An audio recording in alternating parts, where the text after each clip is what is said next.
Hi అండి. Hello నమస్తే. Welcome back to Shivasatya's kitchen. ఈరోజు నేను మీకు రా బనానా కర్రీ, అరటికాయ కర్రీ చూపించబోతున్నానండి. దానికోసం అరటికాయల్ని తొక్క తీసుకుని ఇలా చిన్న చిన్న ముక్కలుగా కట్ చేసుకుని ఒక బౌల్లో వాటర్ తీసుకుని అందులో వేసి ఉంచుకోండి. అలాగే ముక్కలు నల్లబడకుండా ఉండడం కోసం నేను ఇక్కడ కొంచెం ఒక 2-3 స్పూన్స్ మజ్జిగ వేసానండి. అలా వేయడం వల్ల ముక్కలు నల్లబడకుండా ఎంతసేపు అయినా ఇలాగ తెల్లగానే ఉంటాయన్నమాట. మనకి జనరల్గా అరటికాయ ముక్కలు, అరటి దవ్వ ముక్కలు నల్లబడిపోతాయి కదా కోసిన తర్వాత. అలా నల్లబడకుండా ఉండాలంటే ఇలాగ వాటర్లో వేసిన తర్వాత అందులో 2-3 స్పూన్లు మజ్జిగ వేసుకుంటే అవి నల్లబడకుండా ఉంటాయన్నమాట. ఇదొక మంచి టిప్. ఇప్పుడు కర్రీని స్టార్ట్ చేద్దాం. స్టవ్ వెలిగించి బాండి పెట్టుకొని ఒక 3 స్పూన్స్ ఆయిల్ వేసుకోండి.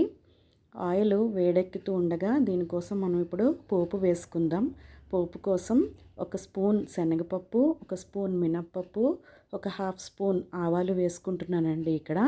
ఇవి వేసుకొని చక్కగా ఫ్రై చేసుకోవాలి. ముందు శనగపప్పు, మినప్పప్పు వేగడానికి కొంచెం టైం పడుతుంది కదా, అందుకని వాటిని ముందుగుండా వేసుకోవాలి. వాటిని వేసుకొని నెమ్మదిగా ఇలాగా కలుపుతూ వేచుకుందాం. వేగిపోయిందండి, కొంచెం వేగిపోయింది పప్పులు. ఇప్పుడు నేను కొంచెం ఒక పావు టీ స్పూన్ జీలకర్ర వేసుకుంటున్నాను, అంతే సరిపోతుంది. అది జీలకర్ర కూడా వేసుకుని బాగా ఫ్రై చేసుకోండి. జీలకర్ర వేగడానికి ఎక్కువ టైం పట్టదు. జీలకర్ర వేసుకున్న తర్వాత ఒక ఎండుమిరపకాయను తుంచుకొని వేసుకోండి. ఎండుమిరపకాయ కూడా వేసుకున్న తర్వాత కలుపుకుంటూ వేపుకోవాలండి, లేకపోతే అలాగా మాడిపోతుంది. పోపు ఒకవైపు ఎక్కువగా వేగిపోయి ఇంకొక వైపు తెల్లగా ఉండిపోతుంది. పోపు వేచుకున్న తర్వాత ఇందులోకి 2 రెమ్మల కరివేపాకు కూడా వేసుకోవాలి. కరివేపాకు కూడా వేసుకుని వేచుకున్న తర్వాత ఒక హాఫ్ టీ స్పూన్ పసుపు కూడా వేసుకుంటున్నాను ఇక్కడ. పసుపు కూడా వేసుకుని బాగా కలుపుకోవాలి. దీనికోసం అల్లం పచ్చిమిర్చి పేస్ట్ అండి మెయిన్ ఇంగ్రీడియంట్. దీంతోనే ఫ్లేవర్ అంతా వస్తుంది. ఇక్కడ నేను ఒక హాఫ్ ఇంచ్ అల్లం, ఒక 4 పచ్చిమిరపకాయలు గ్రైండ్ చేసుకుని వేసుకున్నాను. అది వేసుకున్న తర్వాత ఒక 2-3 నిమిషాలు వేచుకోవాలి.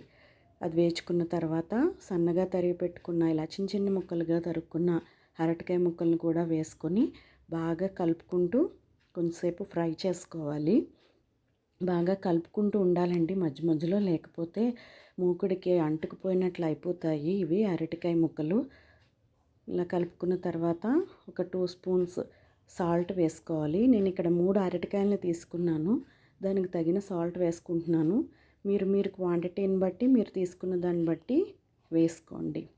సాల్ట్ కూడా వేసుకున్న తర్వాత బాగా కలుపుకోవాలి. ఇలాగా బాగా కలుపుకున్న తర్వాత ఒక 5 మినిట్స్ మూత పెట్టి దీన్ని మగ్గించుకోవాలండి.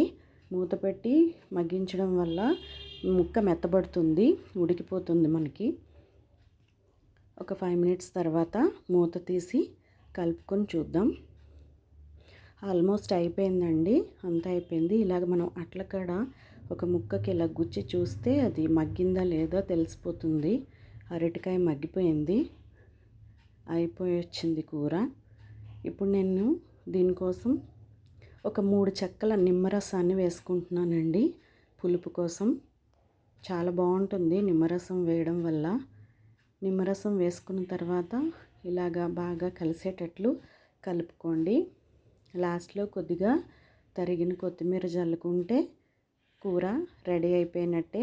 అరటికాయ నిమ్మరసం కర్రీ చాలా టేస్టీగా ఉంటుందండి. దీన్నే అరటికాయ ఉప్మా కూర అని కూడా అంటారు. దానికోసం అరటికాయలను ఉడకబెట్టుకొని చేస్తారు.